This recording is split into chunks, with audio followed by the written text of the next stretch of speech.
What's up everyone, welcome to another episode. Today is going to be a slightly different build episode with a little bit of a different vibe to it that I just wanted to try out. We're going to be building this beautiful beast that's behind me, a Velobuild TT frame. So if you want to go TT on a budget, this might be the one for you. So I would say I'll stop talking now, let's go with the build.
So this has been a very interesting build, I gotta say. Nice to do something different, yeah, once in a while. But now it is time to weigh this beast and yeah, find out how heavy it actually is. So let's go. Let me get the bike up here, off camera. Let me zero the scales, hang it in, and let me get it to you.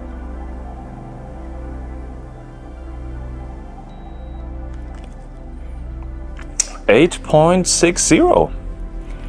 Gotta say, not bad. I thought that it's easy gonna be over 9 kilograms, but yeah, I'm quite happy with that. I mean, given that you have all this massive cockpit there in the front with a bunch of metal spacers as well and things like this, so yeah, I gotta say I'm quite happy with that, knowing that TT bikes in general, it's not about weight, it's about all being aero, as you're mainly riding on the flats anyways, or at least I'm going to be riding on the flats anyways, so I didn't really care that much about the weight of this one in general, but I'm very happy that it is underneath 9 kilograms, so yeah, very positively surprised. But now let's talk about the build. So let's talk about the build process in general. Actually, everything was pretty straightforward. It was nice to do something slightly different than a road bike for this one. I was initially very worried about the front cockpit and getting the brake hoses routed through there, but actually it turned out to be way easier than on a road bike, because I mean, there is just a lot of space in there. I only needed to route the brake hoses, and yeah, I mean, you've seen it in the build how smooth that actually went. So it was definitely way easier than I initially expected. So I would say that this was maybe the least complex part of yeah, the whole setup process, I would say. And on that note, as much as I love the front derailleur performance of a Shimano Di2 system, I have to say that I really love setting up a SRAM ETAP group set, because even though it's not that many wires that you have to add to a Di2 system, but there are still a couple. You also need to find space for the battery and things like this. It just makes the installation process so much simpler. So yeah, this also contributed to making things way easier here. And then when it comes to the electronic group set and the shifting, I actually went only for the blips in the front, basically up here in the aero position to switch the gears for now. I actually ordered them already, I think a month or 2 months ago, assuming that I'll be able to just easily pair them yeah, with the rest of the group set. But it turned out that this actually wasn't possible until very recently. So just a couple of weeks back, I've seen an article very randomly that now you can pair your blips wirelessly to your rear derailleur, which I think is the brain of the whole system, without having the shifters in there. And yeah, that seemed to be something new. So of course I wasn't aware of that, but I think timing wise it worked out perfectly, because yeah, my build just started a couple of weeks after that feature has been announced. Then also for the holders for the blips, they're nice 3D printed ones. I think it just makes the cockpit look very nice and clean. Yeah, giving this a nice minimalistic overall look. And then the rest of the bike was actually super straightforward. I mean, seat post easy, installing the saddle very easy, getting the bottom bracket in. I mean, the threads have been perfect. So sometimes with these Chinese no-name frames, you always think that there are going to be a bunch of issues along the way where you have to kind of like fix things or bodge them yourself. But actually on this one, at least, it was very smooth. The only thing you've seen on the rear brake caliper, I needed to sand the opening for the screw a little bit. But now actually after that, yeah, it was a 5-minute job and it worked out smoothly. So I think if this is the work that you have to put in to saving a bunch of money in comparison to a brand name frame, it might be worth considering. And now that the bike is built, I think that it really looks properly legit. I'm really looking forward to take it out on the first test ride soon. So yeah, stay tuned for some footage and yeah, some first feedback on how this beast actually rides. And with that, I think I'm going to be closing this episode. I thank you a lot for watching as always. If you enjoyed this episode, don't forget to hit that like button, comment underneath. If you have any questions towards this frame that you want me to address during the first ride impressions, also just drop it down in the comments. And yeah, with that, I'll say thanks a lot for watching and I'll see you in the next one. Bye.